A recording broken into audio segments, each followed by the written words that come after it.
El título de este segundo tema de la unidad que iniciamos la semana pasada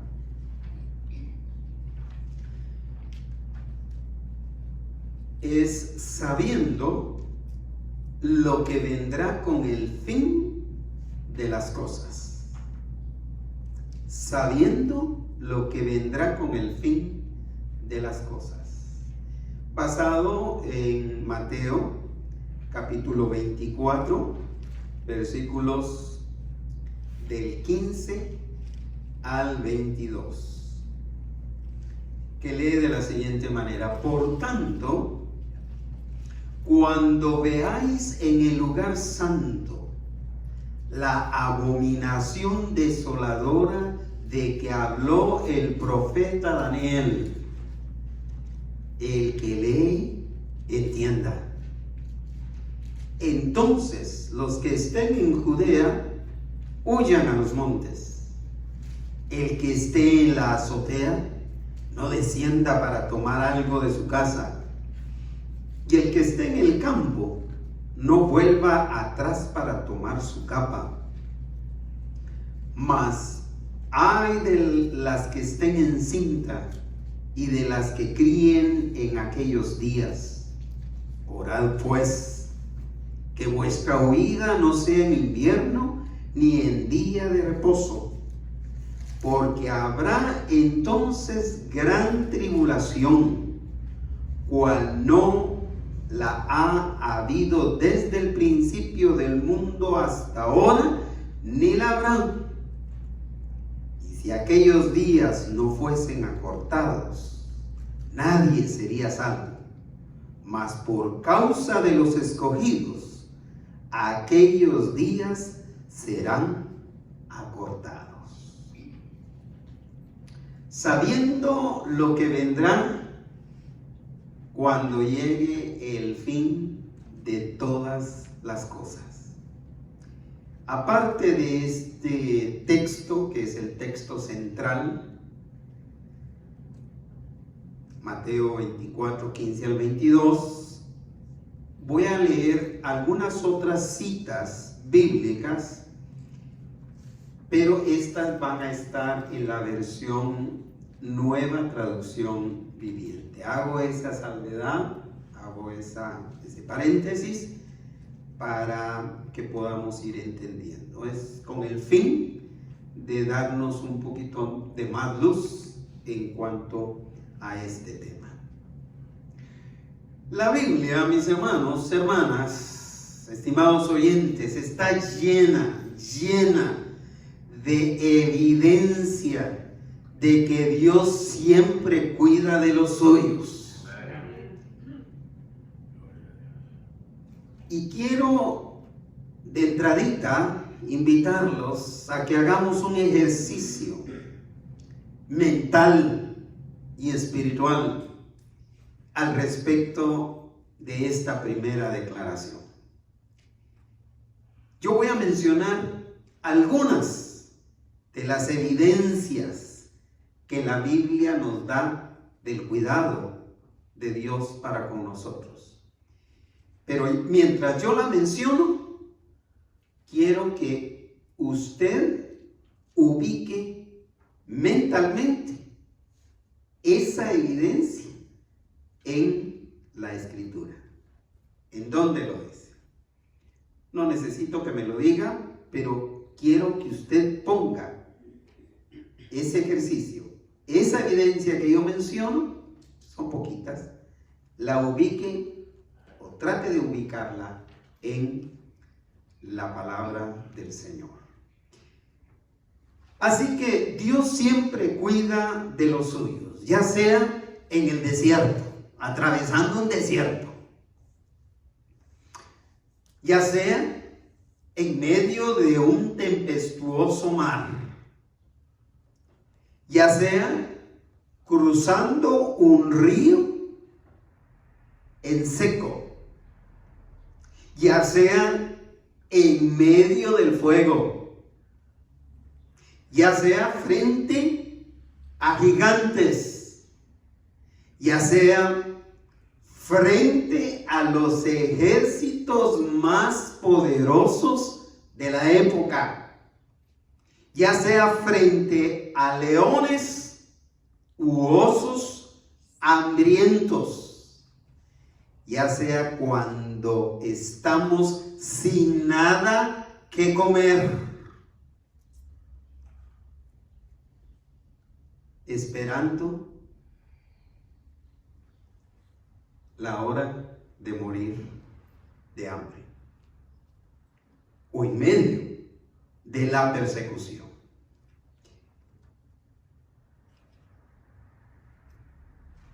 De modo que, aunque en esta vida enfrentáramos cualquiera de estas dificultades, poquitas que he mencionado, porque hay mucho más,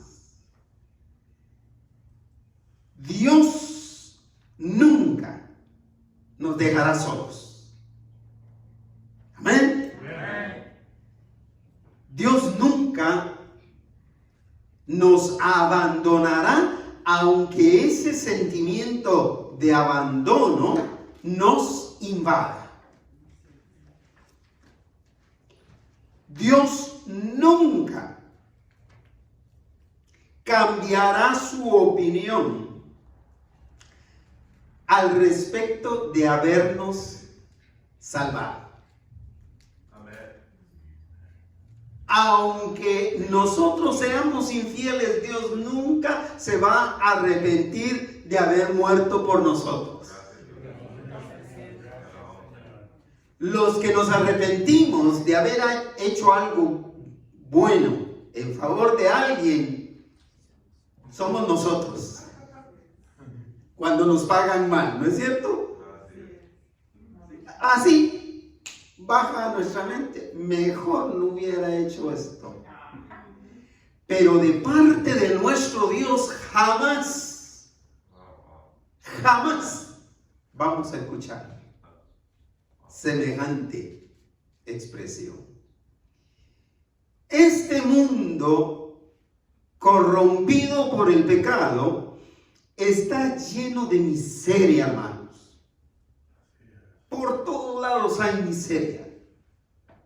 Aún en medio de aquellas familias millonarias, en medio de aquellas familias de la farándula, hay miserias. Se nota miseria, no importa a cuánto asciende la fortuna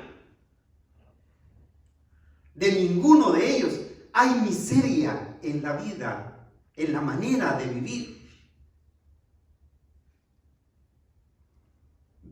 Vimos en uno de estos juicios estos días, de los juicios más impresionantes, de 2 millonarios demandándose. Una pareja divorciada, uno demandando por 15 millones, el otro demandando por no sé cuánto, y al final de cuentas uno le tuvo que pagar al otro 13 millones. Ahí hay miseria. Ahí hay miseria.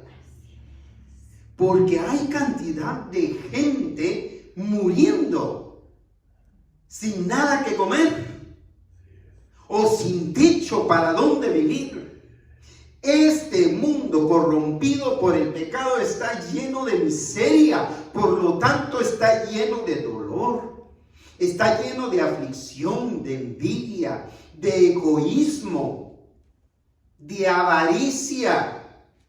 Situación que agrava naturalmente como consecuencia el sufrimiento de todos. Sin embargo, hay uno que está en control absoluto de todo. Y así empezó el primer tema de esta unidad el domingo pasado. Hay uno que está en control absoluto de todo. ¿Quién es? Jesucristo. Jesucristo el Señor. Jesucristo nuestro Señor. Jesucristo mi Señor. Porque Él es Rey soberano del universo. Así que pensaba que aunque a veces solo veamos un sombrío futuro, ¿no le ha pasado que todo lo que vemos es un futuro de pura oscuridad? No vemos nada claro. Nos levantamos y parece que estamos en medio de tinieblas, de oscuridad al respecto del futuro. Pero aunque solo veamos un sombrío futuro que nos haga o que nos hace sentir solos, que nos hace sentir que estamos solos en medio de esta situación o de estas situaciones, que estamos abandonados en medio de esta oscuridad, Dios cuidará de nosotros hasta cumplir su propósito en nuestra vida, porque es para gloria de su nombre que vivimos. Así que para vivir con el fin de las cosas, con ese fin de todas las cosas en mente, que es el título de esta unidad, el título de la unidad que hemos empezado a predicar es este: viviendo con el fin de las cosas, el fin del mundo, el fin del universo, con ese fin en nuestra mente. ¿Cómo podemos hacer para vivir con ese fin siempre en nuestra mente? Mire, nuestra mente rápidamente se vuela a enfocarse en cualquier cosa y nos puede sacar de vivir con el fin de las cosas en nuestra mente. Puede ocupar fácilmente nuestros pensamientos. Para vivir con el fin de las cosas en mente, entonces hay que saber será en este tema la clave, la palabra clave de todo el mensaje que quiero transmitirles. Hay que saber, en primer lugar, que el fin vendrá con gran tribulación. Ese fin de las cosas vendrá con gran tribulación. Dos noticias, una buena y una depende del punto de vista en que lo veamos, pero vamos a decir una mala para no complicar el dicho.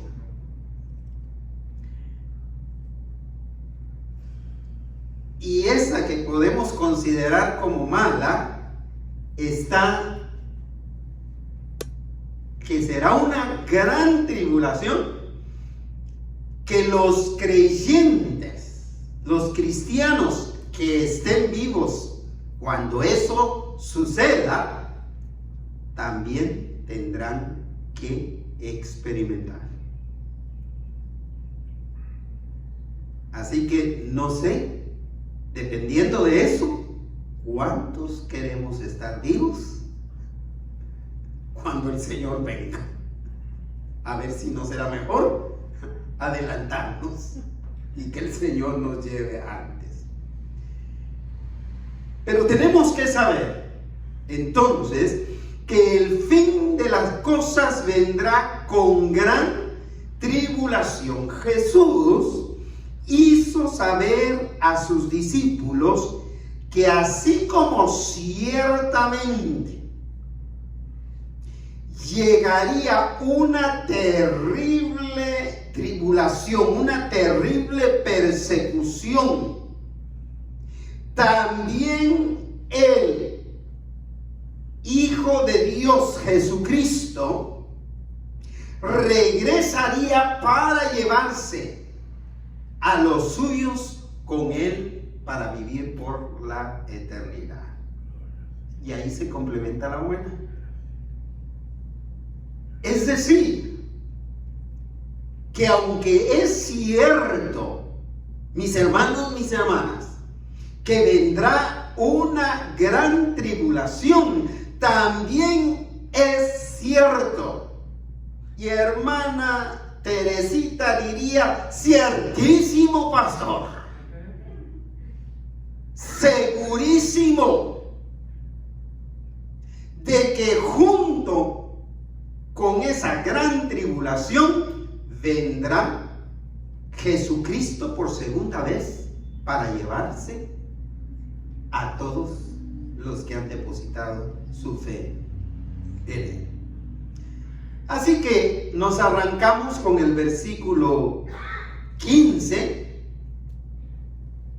que continúa del tema anterior, el tema anterior quedó en el versículo 14. Nosotros retomamos entonces el versículo 15, que dice: por tanto, cuando que veáis que en el lugar santo la abominación desoladora de que habló el profeta Daniel,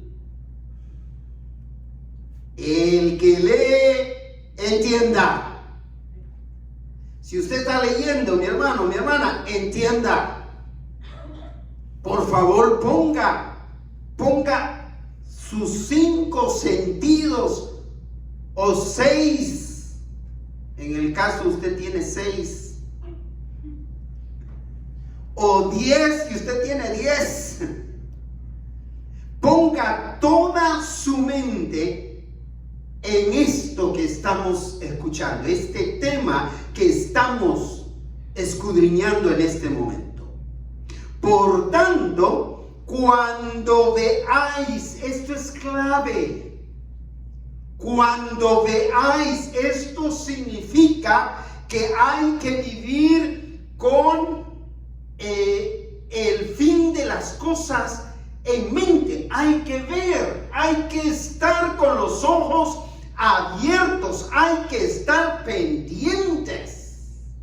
Cuando veáis en el lugar santo, aquí se refería sin duda alguna al lugar donde se glorifica, se honra el nombre de Dios. Los templos, las iglesias, el santuario, el tabernáculo en aquel entonces. Cuando veáis en el lugar santo, ¿qué cosa? La abominación desoladora de la que habló el profeta Daniel. Cuando veáis en el lugar santo esa abominación. Yo había distinguido esta expresión como el banderazo de salida para la llegada del Señor Jesús. Pero me gustó cómo lo comentamos con hermano Víctor en la semana. Es esta abominación desoladora que se va a dar, que voy a explicar en el transcurso de este tema, va a marcar el inicio de todo ese evento glorioso de la venida del Señor por nosotros. Y el hermano Víctor lo tituló como el gatillo. En otras palabras, el detonador. A partir de ahí tenemos que estar alertas. O antes de eso. Porque tenemos que estar alertas cuando esa abominación asoladora nos invada universalmente. Cuando esa abominación sea algo que impacte al mundo entero, entonces se detonó la explosión, se detonó el gatillo, se jaló el gatillo para la segunda venida del Señor. Por eso el Señor Jesús, aunque esto el que lee entienda, era una expresión que usualmente era integrada a los escritos de los profetas, o cuando se iba a decir una profecía, tanto del Antiguo como del Nuevo Testamento. Aquí es el Señor el que la está usando. Aquí es Jesús el que está diciendo, el que lee, entienda. ¿Sabe cuál es el problema? El problema en realidad no es la letra supergigante. El problema es el corazón chico, el corazón comprimido, el corazón duro, que no es capaz de entender lo que la Escritura nos está diciendo o les está diciendo.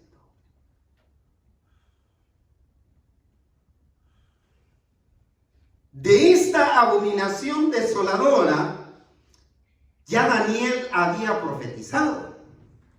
Y esta es la primera cita que leo de Daniel. 9:27, no la busque aquí para no quedarse ahí y poder seguir escuchando el tema. Yo voy a leerlo, dice: el gobernante firmará un tratado con el pueblo por un periodo de un conjunto de 7. Pero al cumplirse la mitad de ese tiempo, de ahí sacan, hermano, arriesgadamente, 3 años y medio de tribulación, 3 años y medio de gran tribulación. Ese es el problema. Lo que Daniel está diciendo es que el gobernante firmará un tratado con el pueblo por un periodo de conjunto de 7. Pero al cumplirse la mitad de ese tiempo, pondrá fin a los sacrificios y a las ofrendas. Es decir, estos actos que glorifican al nombre del Señor serán desplazados. Serán quitados. Esa es la profecía. Pondrá fin a los sacrificios y a las ofrendas. Pero continúa el versículo: como punto culminante de todos sus terribles actos, colocará en vez de estos sacrificios y ofrendas agradables a Dios, dice, un objeto sacrílego que causa profanación, hasta que el destino decretado para este profanador finalmente caiga sobre él. Esta es la profecía al respecto de esta abominación desoladora que estaba dando el Señor Jesús.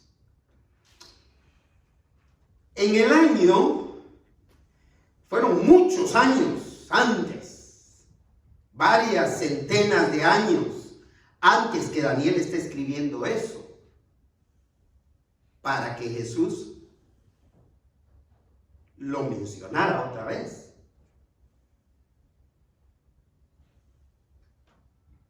Y en el año 168 antes de Cristo ocurrió la primera abominación desoladora, con Antíoco Epífanes, sin duda alguna metiendo objetos o haciendo sacrificios de animales inmundos que solo traían profanación a la casa de Dios. Es decir, sacrificar un marranito, eso era profanar el templo. Sacrificar un perro, sacrificar un asno, de acuerdo a las leyes de ellos, era profanación. Pero después de eso, hubo otra. Y esta fue después de Jesús. Después de que Jesús nació e incluso murió, resucitó y regresó al Padre. Esto fue en el año 70 después de Cristo, en el primer siglo. Una misma situación, llevando objetos inmundos que profanaban la casa del Señor. Pero todavía no ha llegado esta abominación desoladora de la que habló Jesús.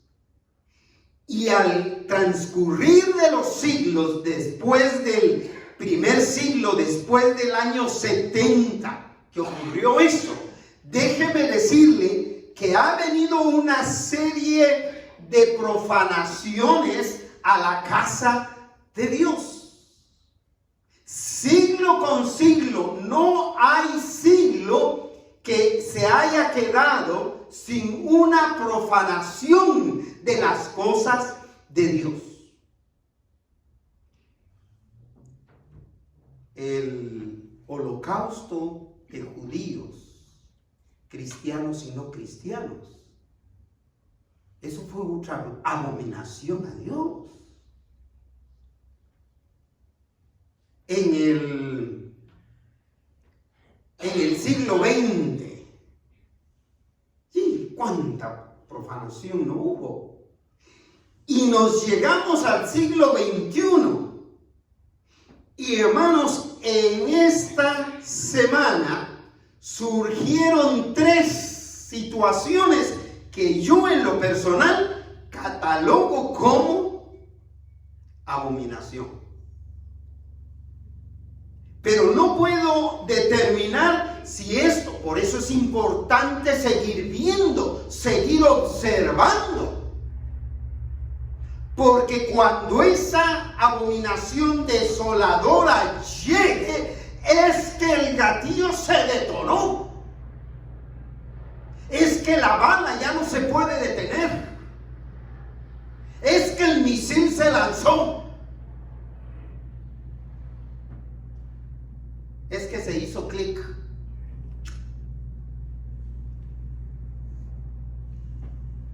Esta semana, y no quiero mencionar ni nombres de congregaciones, ni de pastores, aunque me lo sé,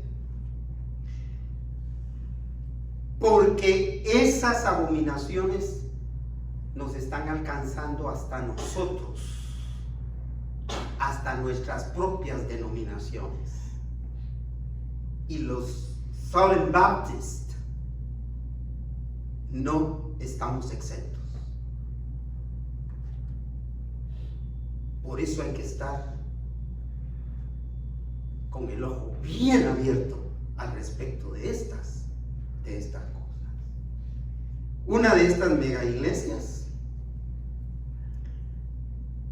en Guatemala con denuncias y demandas de un movimiento de lavado de dinero.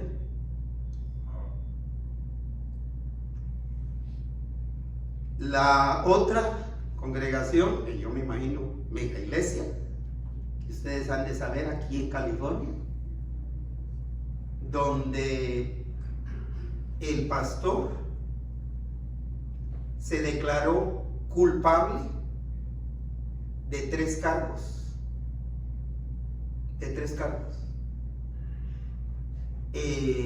De 19 que supuestamente tenía, donde el juez dijo, a mí me impresionó esto, la justicia de Estados Unidos,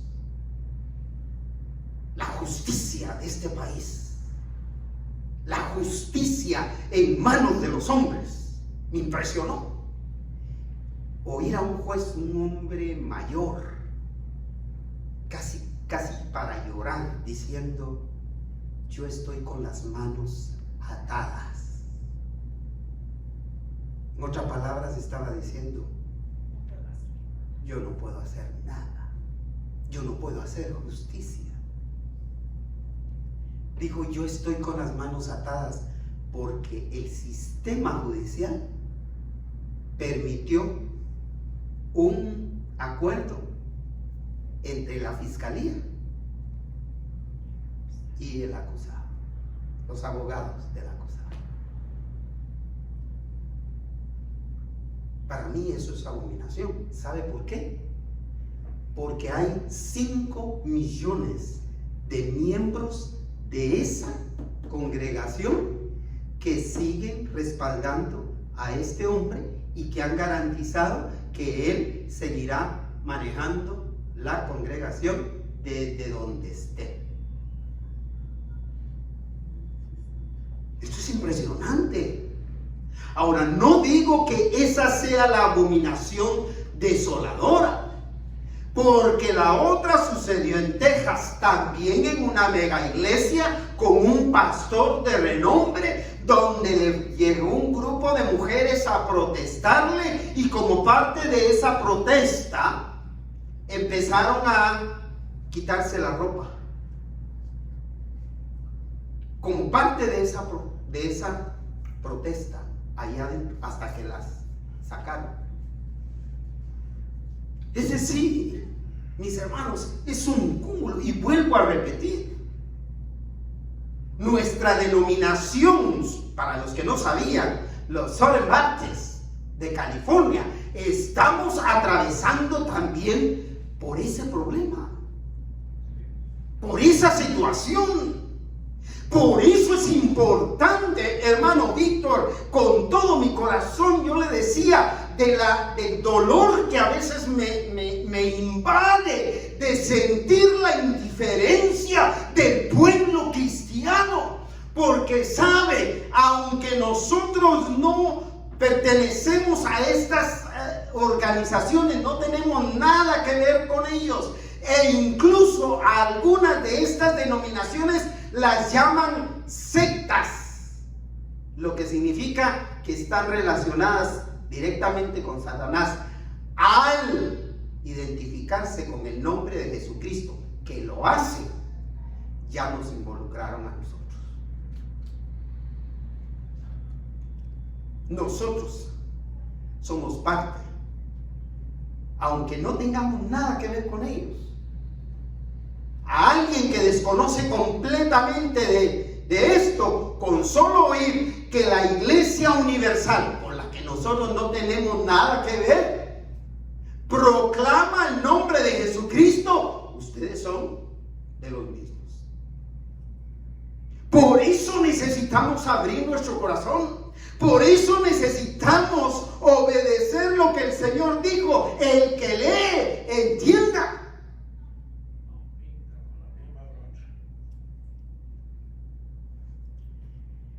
Termina el versículo porque como punto culminante, estoy leyendo de la profecía de Daniel.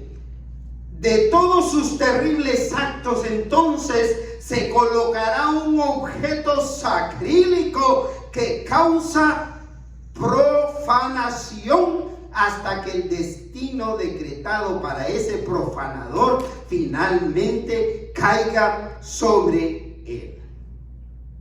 Pero así como es cierto que va a llegar, que se va a detonar esa gran tribulación como parte del retorno de Cristo Jesús, también es cierto que el Señor vendrá.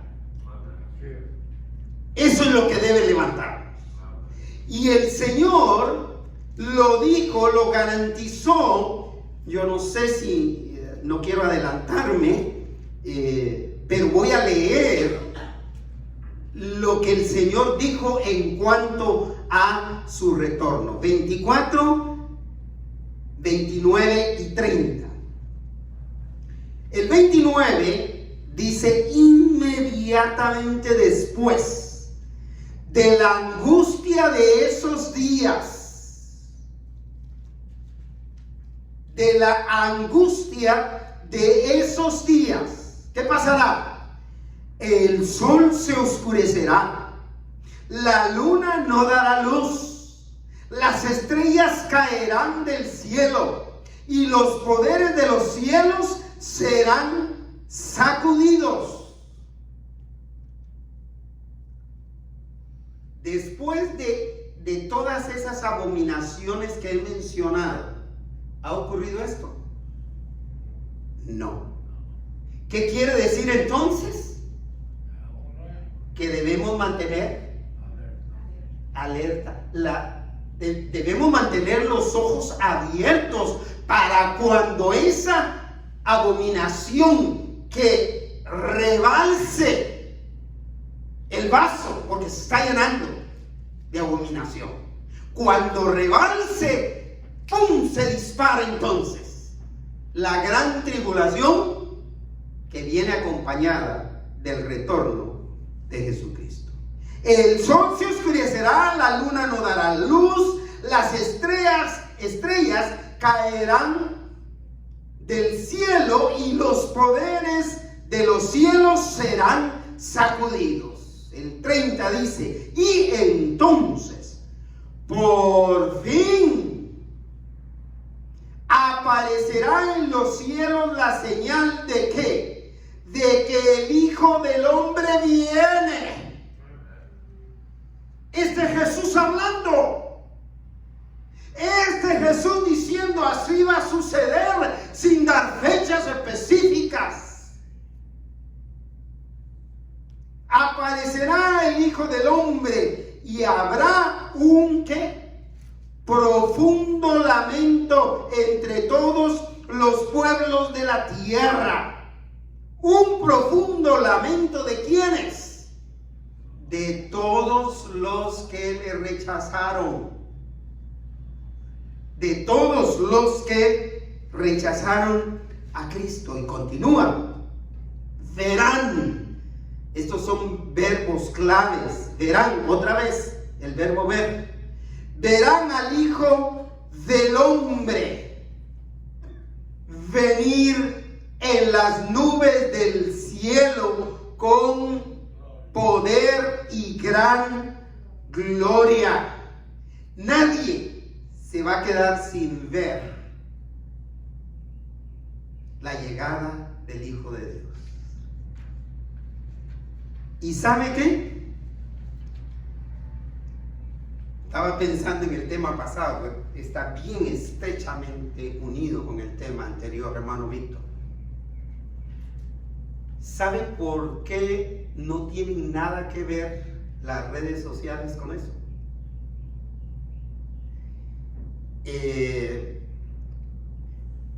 Uno, por lo que usted dijo, hay lugares remotos donde ni el teléfono conocen todavía.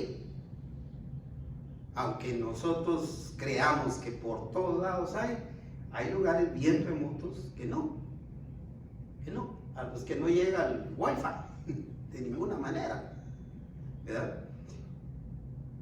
Pero la razón por la que nadie se va a quedar sin verlo es porque va a ser un acontecimiento solamente hecho por el poderoso Dios.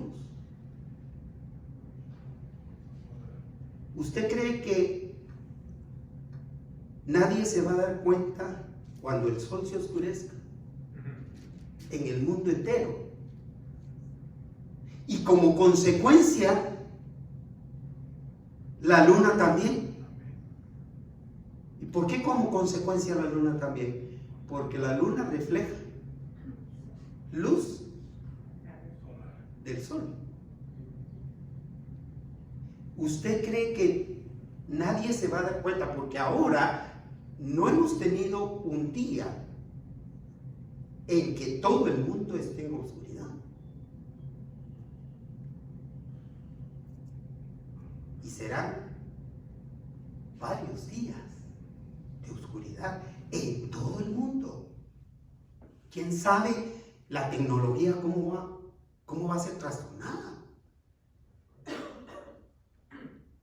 ¿Me explico?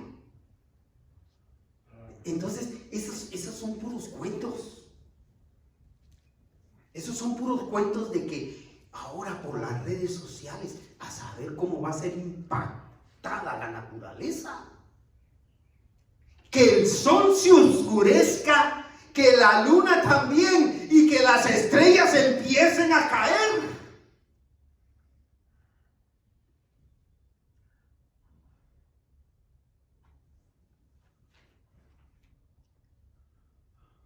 Dice la Escritura que entonces verán al Hijo del Hombre venir en las nubes del cielo con poder y gran gloria. Mantenga eso en mente, porque vamos a volver a usar esta expresión, esta frase. Y vea que Daniel también había hablado de esto que está hablando Jesús, de esa llegada del Señor Jesús. Daniel también la profetizó esos centenares de años antes, y esto lo leemos en Daniel 7, 13 y 14. Daniel 7, 13 dice: mientras continuó mi visión esa noche, vi a alguien parecido ¿a quién? A un hijo de hombre. Vea que la expresión hijo de hombre solo se usó para referirse al Mesías cientos de años antes de que naciera Jesús. Daniel ya estaba usando.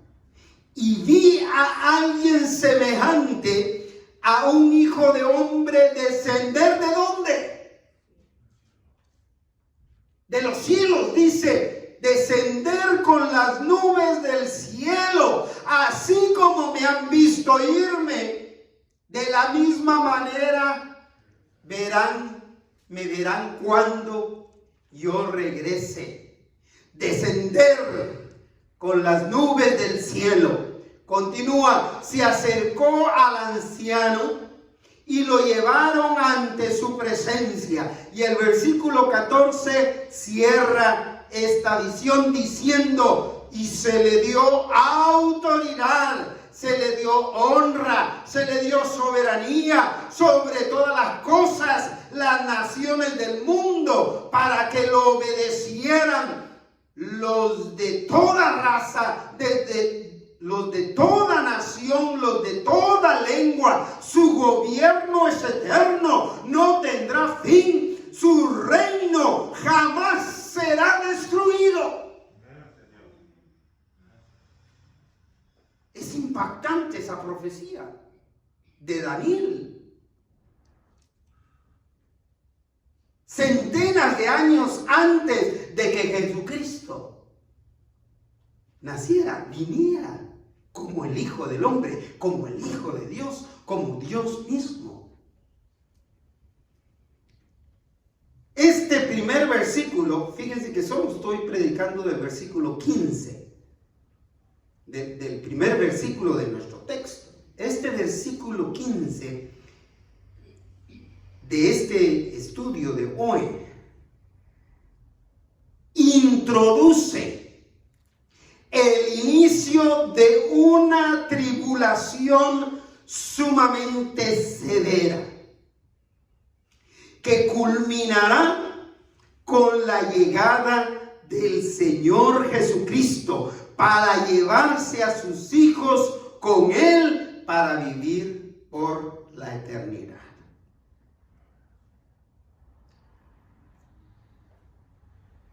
Así que,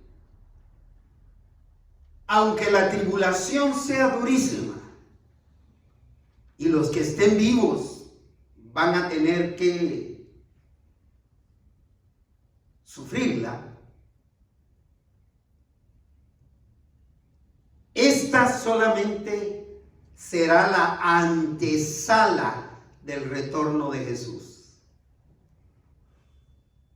¿Alguien ha visitado a alguien o usted mismo en su casa tiene una antesala? Iglesia con antesala. ¿Cómo? Iglesia con antesala he visto yo. Pues eso, el lobby sería una...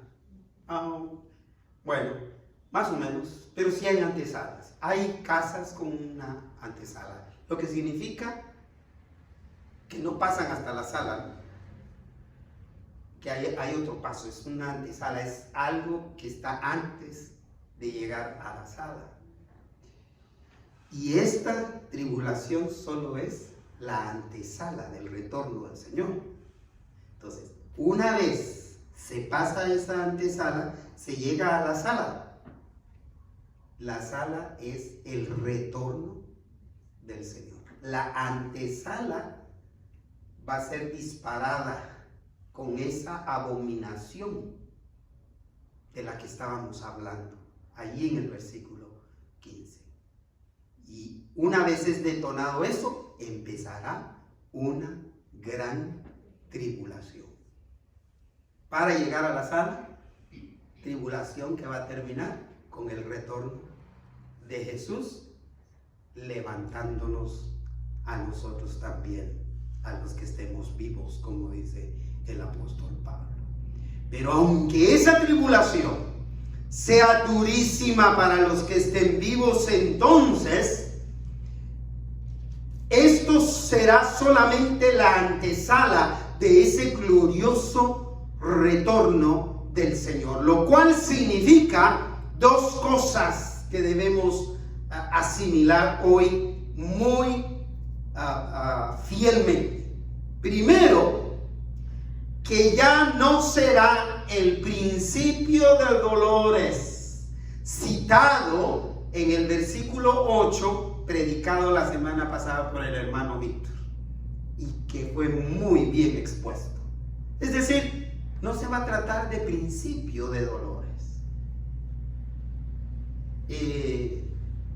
Yo no sé, tal vez ahora todavía estamos en ese principio de dolores. Ya llevamos 21 siglos en ese principio de dolores. Pero ya no será ese principio de dolores. Guerras, rumores de guerras, terremotos, maremotos, tsunamis, erupciones volcánicas y tantas de esas cosas que la Escritura dice principio de dolores, refiriéndose por otro aspecto predicado por Juan Manuel, ese principio de dolores que se refiere a los dolores de parto, sin duda alguna, pero será el principio de dolores, como cuando le empiezan los dolores a la mujer que está por dar a luz. Significa que ya no será parte de eso, pero tampoco, la buena noticia, pero tampoco será para siempre. Eso va a durar menos. No sé cuánto tiempo. Lo único que puedo decir es lo que dice el Señor en su palabra. El versículo 16. Hasta ahorita vamos por el 16. Volvemos a nuestro texto principal. Entonces, los que estén en Judea, huyan a los montes. Cuando eso empiece, les dice el Señor, cuando se oscurezca el sol y la luna y las estrellas empiecen a caer, yo diría, cuando ustedes vean esa abominación desoladora, sepan que ya el Señor está ahí a la puerta, en la sala, y que hemos iniciado nuestro caminar a la antesala para darle la bienvenida al Señor.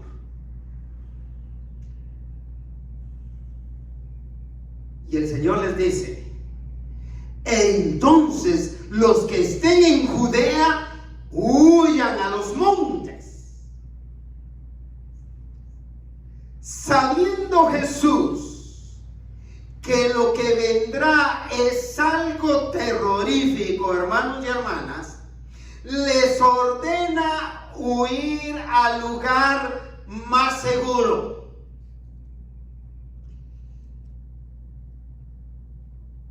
¿No se ha preguntado por qué el Señor les dijo,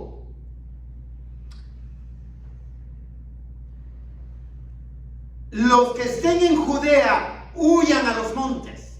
¿No se ha preguntado usted por qué? Si mencionó a Judea, ¿por qué no mencionó a otros? ¿Por qué mencionó a Judea? Es muy sencillo de entenderlo. Por eso el Señor al principio, en el versículo 15, dice, el que lee, no deje de leer un versículo hasta que no lo entienda. En otras palabras,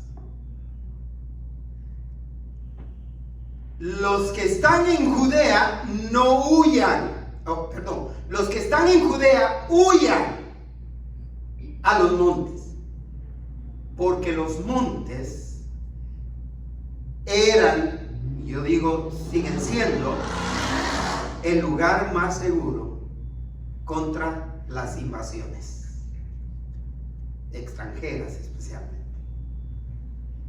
Y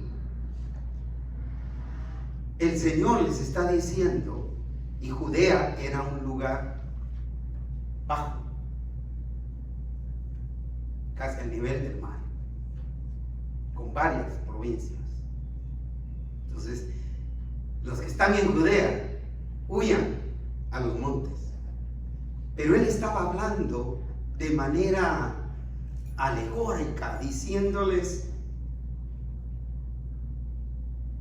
huyan a los montes. ¿De dónde vendrá mi socorro?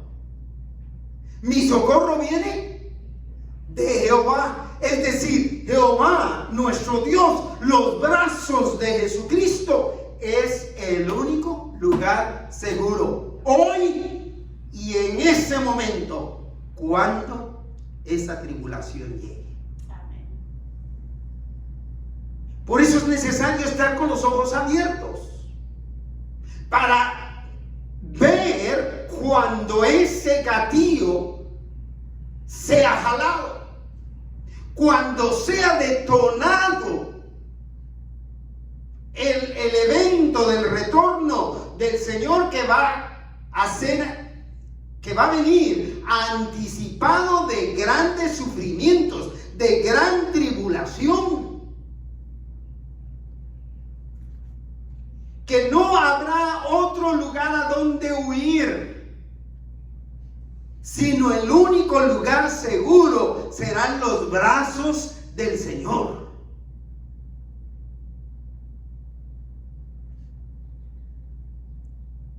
En ese momento y en cualquier momento de nuestra vida, el único lugar seguro que nos garantiza la vida eterna son los brazos del Señor. Deposite su fe en Cristo, es necesario. Así que el punto cierra con los 3 siguientes versos. El acontecimiento de la llegada del Señor será tan rápido. ¿Cómo dijo el Señor que iba a ser? Un abrir y cerrar de ojos. Este acontecimiento será tan rápido que no habrá tiempo ni para pestañear. No habrá tiempo que perder. Fíjese cómo lo pone el Señor en contexto. Eso que va a suceder. Debiera de ponernos en línea directa, en conexión con nuestro Dios. Debiéramos de empezar ya a quitar todo aquello que nos está estorbando para tener un tiempo de comunión, de paz, de entrega completa al Señor. Versículo 17 les dice: el que esté en la azotea no descienda para tomar algo de su casa. El que esté en la azotea de la casa. En ese entonces las casas eran construidas todas con el techo plano, como terraza así plana, donde se podía estar. Y en la época de verano, la costumbre de muchos de ellos era descansar o salir a dormir a la azotea, al techo, porque era el lugar más fresco para descansar, para dormir. Entonces el Señor lo que les está diciendo es: el que esté en la azotea no descienda para tomar algo de su casa. Cuando usted vea que se detonó la explosión, que se jaló el gatillo, no baje de el descanso, no salga del descanso, no regrese a su casa a buscar el seguro de la casa para lo que va a venir. Si va a ser una tribulación severa, ¿qué es lo que recomiendan? En casos de emergencia, cuando los incendios llegan, saque los documentos de seguro. No regrese a su casa a buscar su pasaporte para irse al Perú, tal vez allá o a Egipto, no, digo a este lugar más alto de montañas.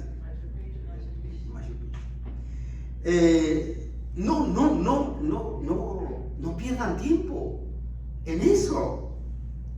No regresen como solemos hacer cuando se nos olvida que va a pasar la barredora y a las 6 de la mañana ya logramos escuchar. Para los que pasa temprano, en mi casa pasa tempranísimo, así que tengo que dejar el carro adentro un día antes. Pero cuando escuchamos que la barredora viene a salir corriendo a meter, no va a dar tiempo. No va a dar tiempo. No podemos meter nuestra mente en esas cosas en ese momento. Vayámonos acostumbrando desde ya. El que esté en la azotea no descienda a tomar algo de su casa. Y continúa el versículo 18: y el que esté en el campo no vuelva atrás para tomar su capa. ¿Qué se hacía en el campo? Trabajar. Bueno, no le pregunte a un futbolista porque diría, pues ir a jugar. Pero el que esté en el campo trabajando, cuando esto suceda, no pierda tiempo no vuelva atrás para su casa, para tomar su capa, para tomar el traje aquel que le fascinó, que se puso solamente 2 veces, después de haberlo comprado hace 20 años. No se preocupe por ese traje. No se preocupe por alguna joya que haya heredado. No vaya a buscarlas. Fíjense que estos versos me llevan a los 70s. Específicamente a febrero 3 de 1976. 2 años después de que fue el terremoto en México, fue el terremoto en Guatemala. En lo que yo tengo de vida, ha sido el terremoto más fuerte que Guatemala haya experimentado. Más de 25,000 muertos. Fue la madrugada del día 3 de febrero de 1976. Uno de mis hermanos más pequeños, mis hermanos menores, yo calculo que tendría 10, 12 años para entonces. No habíamos experimentado nunca, yo creo que ni temblores, porque yo no me acuerdo ni que temblara Guatemala. Pero para entonces muchos éramos solteros, yo creo que los únicos casados eran los 3 mayores. Y nosotros vivíamos en una casa que estaba construida de madera, que estaba construida de todo el terreno. Un terreno de unos 20 metros unos 20 metros de frente por unos 32 metros de fondo. Un cajón de madera, así muy alto. Dentro de ese cajón había un segundo piso donde estaban las habitaciones donde vivíamos. Y la parte de abajo estaba todo dedicado a una fábrica pequeña de muebles, donde trabajaban 15 a 20 personas los días de trabajo. Pero estamos durmiendo en el segundo piso. Y al salir de los cuartos, llegábamos y veíamos toda la parte del taller abajo. ¿Verdad? Así era bien bonito, bien emocionante vivir ahí. Con tanta pobreza, pero bien, así como en el oeste en aquellos años. Bueno, el gran chaparral le decían a la casa, los vecinos. Cuando fue el temblor, este hermano mío, que no les voy a decir su nombre, con 10, 12 años de edad, salió pero gritando, afuera todos, afuera, gritaba, afuera todos.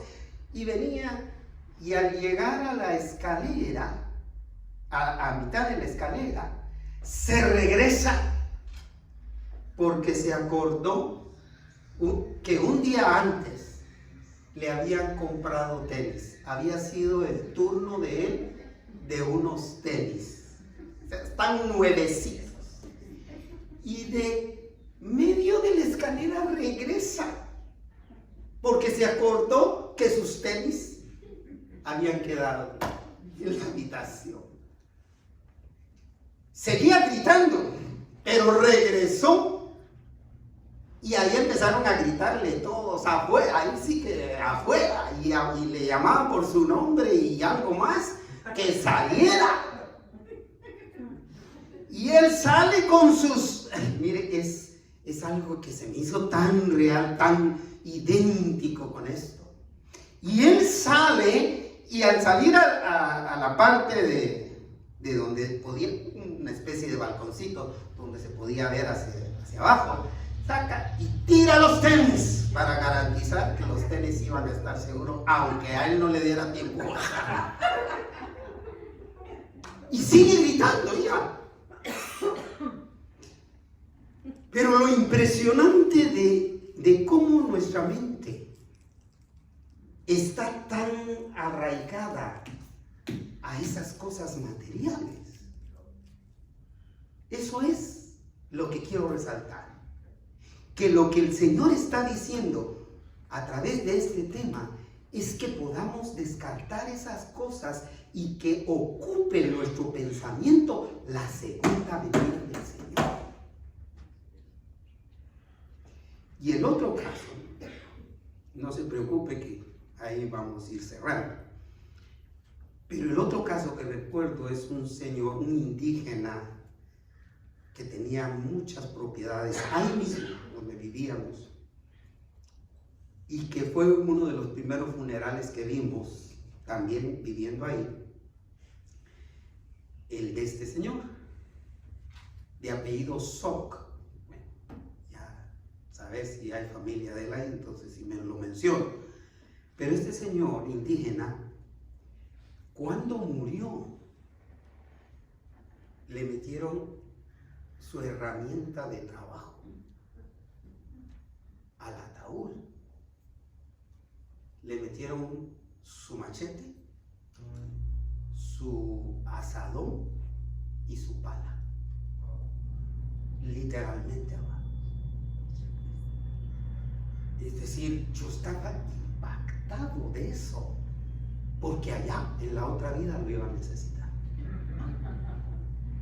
¿Quién va a querer ir a trabajar allá en la otra vida, hermano Miguel? Después de haberse retirado uno aquí. Ajá. Pero es que nuestra mente está ahí. Así que el versículo 19 cierra con esta impresionante expresión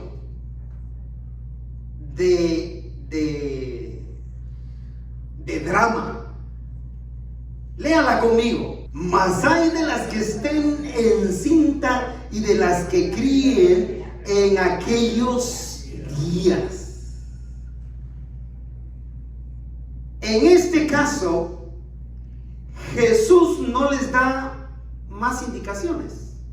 No les da indicaciones a las mujeres que estén embarazadas y por dar a luz, o que estén criando, o que estén dando a luz en ese momento. Se limita con proferir un dramático lamento. Ay de las que estén encinta, ay de las que estén embarazadas, ay de las que estén dando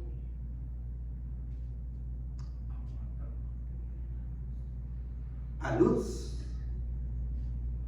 en ese momento. En otras palabras dijera pobres, y otra vez diría pobrecitas,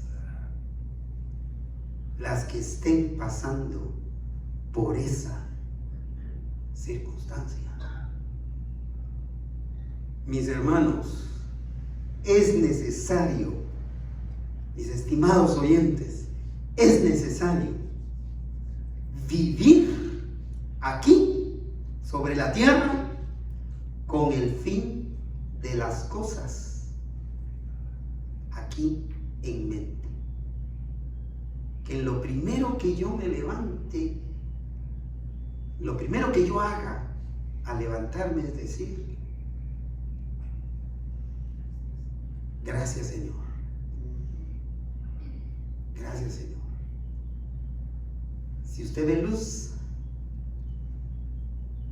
bendecir el nombre